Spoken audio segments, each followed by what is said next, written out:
Hello, ഇന്നിപ്പോൾ ഇതാ ഇഫ്താറിനൊക്കെ try ചെയ്യാൻ പറ്റിയ നല്ല അടിപൊളി ടേസ്റ്റിൽ വളരെ എളുപ്പത്തിൽ തയ്യാറാക്കാൻ പറ്റുന്ന ഒരു സ്നാക്കിൻ്റെ റെസിപ്പി ആയിട്ടാണ് കേട്ടോ വന്നിട്ടുള്ളത്.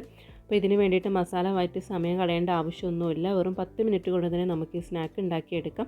അപ്പോൾ ഇൻഗ്രീഡിയൻസ് ഒക്കെ ഒന്ന് റെഡിയാക്കി വെക്കുകയാണെങ്കിൽ 10 മിനിറ്റ് തന്നെ ധാരാളമാണ്. അപ്പോൾ നിങ്ങൾ ഈ വീഡിയോ കാണുന്ന സമയത്ത് നമ്മുടെ ചാനൽ ഇഷ്ടപ്പെടുകയാണെങ്കിൽ സബ്സ്ക്രൈബ് ചെയ്യാനും ലൈക്ക് ചെയ്യാനൊന്നും മറക്കരുത്. അപ്പോൾ പെട്ടെന്ന് തന്നെ റെസിപ്പിയിലോട്ട് കടക്കാം. ഒരു ബൗൾ എടുത്തിട്ട് അതിലേക്ക് 1 കപ്പിനടുത്ത് ചിക്കൻ വേവിച്ചതാണ് കേട്ടോ ചേർക്കുന്നത്. ഞാനിപ്പോൾ ഉപ്പും കുരുമുളകും ഇട്ടിട്ട് വേവിച്ച ചിക്കനാണ്. വേറെ മസാലപ്പൊടികളൊന്നും ചേർക്കേണ്ട ആവശ്യമില്ല. ഇതിൻ്റെ കൂടെ അടുത്തായിട്ട് ചേർക്കുന്നത് സവാള ചോപ്പ് ചെയ്താണ്. ഒരു ചെറിയ സവാള ചോപ്പ് ചെയ്താണ് ഇട്ട് കൊടുക്കുന്നത്.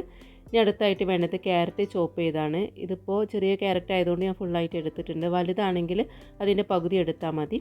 ഇനി ഇതിലേക്ക് ഒരു കഷ്ണം ക്യാബേജ് എടുത്തിട്ട് അതൊന്ന് ചോപ്പ് ചെയ്തിട്ട് ഇട്ട് കൊടുക്കുന്നുണ്ട്. ഇനി വേണ്ടത് ക്യാപ്സിക്കം ചോപ്പ് ചെയ്താണ്. ഒരു ക്യാപ്സിക്കത്തിൻ്റെ പകുതി എടുത്തിട്ട് ചോപ്പ് ചെയ്തിട്ടാണ് ഇട്ട് കൊടുക്കുന്നത്. ഇനി ഇതിലേക്ക് എരിവിന് ആവശ്യത്തിനായിട്ട് ഞാനിപ്പോൾ 2 പച്ചമുളക് ചെറുതായിട്ട് അരിഞ്ഞാണ് ഇട്ട് കൊടുക്കുന്നത്. ഇനി ഇതിലേക്ക് അടുത്തായിട്ട് വേണ്ടത് മല്ലിയില ചോപ്പ് ചെയ്താണ്. ഇനി നമുക്കിതിലേക്ക് ഒരു മയണൈസ് തയ്യാറാക്കി എടുക്കണം. അപ്പോൾ അതിനായിട്ട് മിക്സിയുടെ ചെറിയ ജാർ എടുത്തിട്ട് അതിലേക്ക് ഒരു 1/4 കപ്പ് പാൽ ഒഴിച്ച് കൊടുക്കുന്നുണ്ട്. ഞാനിപ്പോൾ എഗ്ലെസ് മയണൈസാണ് കേട്ടോ ഉണ്ടാക്കുന്നത്. ഇനി ഒരു 1/4 കപ്പ് തന്നെ ഓയിലും കൂടെ ഒഴിച്ച് കൊടുക്കുന്നുണ്ട്. ഇനിയിപ്പോൾ ഫ്ലേവറിന് വേണ്ടിയിട്ട് ഇപ്പോൾ വെളുത്തുള്ളിയാണ് എടുത്തിട്ടുള്ളത്. ഇതിന് പകരം പെപ്പർ എടുക്കാം. ഇനി ഇതിലേക്ക് ഒരു 1/2 ടീസ്പൂണ് വിനാഗിരിയും ഒരു 1/4 ടീസ്പൂണ് പഞ്ചസാരയും ഒരു നുള്ളു ഉപ്പും ഇട്ട് കൊടുത്തിട്ടുണ്ട്. ഇനി ഇതെല്ലാം നന്നായിട്ടൊന്ന് ബ്ലെൻഡ് ചെയ്തെടുക്കാം. അപ്പോൾ ഇതാ എഗ്ലെസ് മയണൈസ് ഇപ്പോൾ ഇവിടെ റെഡി ആയിട്ടുണ്ട്. ഞാനിപ്പോൾ ഇത് ഫുള്ളായിട്ട് ഇതിലേക്ക് ചേർക്കുന്നില്ല കേട്ടോ. ഇതിൽ നിന്നിപ്പോൾ ഒരു 2 ടേബിൾ സ്പൂൺ മാത്രമേ ഇപ്പോൾ ചേർത്ത് കൊടുക്കുന്നുള്ളൂ. ഇനി ഇതിൻ്റെ കൂടെ തന്നെ ഒരു 1/2 ടീസ്പൂൺ കുരുമുളക് പൊടി ചേർക്കുന്നുണ്ട്. പിന്നെ ഇതിലേക്ക് ആവശ്യത്തിനുള്ള ഉപ്പ് കൂടെ ചേർക്കാം. ഇനി ഇതെല്ലാം നന്നായിട്ടൊന്ന് മിക്സ് ചെയ്തെടുക്കുന്നുണ്ട്. ഇനി മിക്സ് ചെയ്തെടുത്ത് നോക്കിയിട്ട് ആവശ്യമുണ്ടെങ്കിൽ മാത്രം നമുക്ക് വീണ്ടും മയണൈസ് ചേർത്ത് കൊടുക്കാവുന്നതാണ്. ഞാനിപ്പോൾ ഇതിലേക്ക് 2 ടേബിൾ സ്പൂൺ മാത്രമേ ചേർത്തിട്ടുള്ളൂ. അതിലേക്ക് കറക്റ്റ് അളവായിരുന്നു.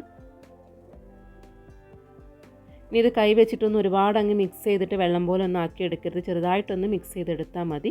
ഇനി ഇതിലേക്ക് ഞാൻ അടുത്തായിട്ട് ചേർക്കുന്നത് 2 സ്ലൈസ് ബ്രെഡാണ് കേട്ടോ. അപ്പോൾ അത് വേണമെങ്കിൽ ഒന്ന് ചെറുതായിട്ടൊന്ന് പിച്ചിട്ട് ഇട്ട് കൊടുത്തിട്ട് മിക്സ് ചെയ്തെടുക്കാം. അതല്ലെങ്കിൽ മിക്സിയുടെ ജാറിലിട്ടിട്ടൊന്ന് പൊടിച്ചിട്ട് ചേർക്കാം. ഞാനിപ്പോൾ പൊടിച്ചിട്ടാണ് ഇതൊന്ന് ചേർത്തിട്ടുള്ളത്. എന്നിട്ട് നന്നായിട്ടൊന്ന് മിക്സ് ചെയ്തെടുക്കാം. ഇനി നമുക്കിതൊന്ന് കുഴച്ചെടുക്കാനുള്ള ഒരു പരുവത്തിലൊന്ന് ആക്കിയെടുക്കണം. അപ്പോൾ ഇതുപോലെ കൈ വെച്ചിട്ട് നന്നായിട്ടൊന്ന് മിക്സ് ചെയ്തെടുക്കുന്നുണ്ട്. ഇതുപോലെ ഒന്ന് പിടിച്ച് നോക്കുന്ന സമയത്ത് നമുക്ക് ഉരുട്ടാനുള്ളൊരു പരുവത്തിലായി കിട്ടണം. ഇതിപ്പോൾ കറക്റ്റ് അളവാണ് കേട്ടോ. ഞാനിപ്പോൾ 2 സ്ലൈസ് ബ്രെഡ് ഇതിലേക്ക് കറക്റ്റ് അളവായിരുന്നു. ഇനി ഇതിൽ നിന്ന് ഓരോ പീസ് കുറേശ്ശെ എടുത്തിട്ട് നമുക്ക് ഇഷ്ടമുള്ള ഷേപ്പിലാക്കിയെടുക്കാം. ഞാനിപ്പോൾ ഇതൊരു ബോളിൻ്റെ ഷേപ്പിലാണ് കേട്ടോ ആക്കിയെടുക്കുന്നത്. കണ്ടില്ലേ, ഇതേ രീതിയിൽ തന്നെ നമുക്ക് ബാക്കിയെല്ലാം വെച്ചിട്ടും ഒന്ന് ആക്കിയെടുക്കുന്നുണ്ട്. അപ്പോൾ ഞാനിപ്പോൾ ടോട്ടലായിട്ടിപ്പോൾ 9 ബോളാണ് കേട്ടോ എനിക്കിത് കിട്ടിയത്. ഇനി നമുക്കിത് ആദ്യം ഒന്ന് മൈദയുടെ കൂട്ടുണ്ടല്ലോ അതിലൊന്ന് ഇട്ടിട്ടൊന്ന് ഇതുപോലെ ഒന്ന് കോട്ട് ചെയ്തെടുക്കുന്നുണ്ട്. അതിനുശേഷം ഞാൻ മുട്ടയും പാലും കൂടി ഒന്ന് മിക്സ് ചെയ്ത് വെച്ചിട്ടുണ്ടായിരുന്നു. അതിലൊന്ന് ഇതുപോലെ ഒന്ന് ടിപ്പ് ചെയ്ത് കൊടുക്കുന്നുണ്ട്. അതിനുശേഷം നമുക്ക് ബ്രെഡ് ക്രംസിലിട്ടിട്ടൊന്ന് കോട്ട് ചെയ്തെടുക്കാം. ഇതേ രീതിയിൽ തന്നെ നമുക്ക് ബാക്കി എല്ലാ ബോൾസും ഒന്ന് ബ്രെഡ് ക്രംസിലിട്ടിട്ട് ഒന്ന് കോട്ട് ചെയ്തെടുത്തിട്ടുണ്ട്. ഇനി നമുക്കിതൊന്ന് ഫ്രൈ ചെയ്തെടുക്കാം. അപ്പോൾ ഫ്രൈ ചെയ്യാനുള്ള ഓയിൽ ഈ സമയത്ത് ഒന്ന് ചൂടാക്കി എടുത്തിട്ടുണ്ട്. ഈ ചൂടായ എണ്ണയിലേക്ക് ഓരോന്നായിട്ട് ഇട്ട് കൊടുത്തിട്ടൊന്ന് ഫ്രൈ ചെയ്തെടുക്കാം. അധിക സമയമൊന്നും വേണ്ട കേട്ടോ. പെട്ടെന്ന് തന്നെ ഇത് ഫ്രൈ ആയി കിട്ടും. നമുക്കിത് അധികം കുക്ക് ചെയ്തെടുക്കേണ്ട ആവശ്യമൊന്നുമില്ലല്ലോ. ഇതിൻ്റെ പുറമേ ഒന്ന് നന്നായിട്ട് ക്രിസ്പി ആയിട്ട് വരണം. അതുപോലെ ഒരു ഗോൾഡൻ ബ്രൗൺ നിറായിട്ടും കിട്ടണം. അപ്പോൾ അത്രയും മതി. ആ സമയം കൊണ്ട് തന്നെ ഇത് പെട്ടെന്ന് തന്നെ ഫ്രൈ ആയി കിട്ടുന്നതാണ്. ഒരു 4-5 മിനിറ്റ് മതി ഇതൊന്ന് ഫ്രൈ ആയി കിട്ടാനായിട്ട്. ഇനി ഇതേ രീതിയിൽ തന്നെ നമുക്ക് ബാക്കി എല്ലാ ബോൾസും ഒന്ന് ഫ്രൈ ചെയ്തെടുക്കാം. ഇനി ഇത് എണ്ണയിലേക്ക് ഇട്ട് കൊടുത്ത ഉടനെ തന്നെ സ്പൂൺ അല്ലെങ്കിൽ എന്തെങ്കിലും സ്പാച്ചുല ഉപയോഗിച്ചിട്ട് ഇതുപോലെ തിരിച്ച് മറിച്ചിട്ട് കൊടുക്കണം കേട്ടോ. അതല്ലെങ്കിൽ ഇത് പെട്ടെന്ന് തന്നെ കരിഞ്ഞു പോകാനുള്ള സാധ്യതയുണ്ട്. കാരണം അത് പെട്ടെന്ന് തന്നെ ഫ്രൈ ആയി കിട്ടുമല്ലോ. പുറമെ പെട്ടെന്ന് തന്നെ അത് ക്രിസ്പി ആയിട്ട് വരുന്നുണ്ട്. അപ്പോൾ അത് എല്ലാ ബോൾസും ഞാൻ ഇതേ രീതിയിലൊന്ന് ഫ്രൈ ചെയ്തെടുത്തിട്ടുണ്ട്. നല്ല ടേസ്റ്റി ആയിട്ടുള്ള സ്നാക്കിൻ്റെ റെസിപ്പിയാണ് കേട്ടോ. അപ്പോൾ ഈ ഇഫ്താറിന് എന്തായാലും നിങ്ങളിതൊന്ന് ട്രൈ ചെയ്ത് നോക്കണം. കുട്ടികൾക്കൊക്കെ ഒരുപാട് ഇഷ്ടപ്പെടും.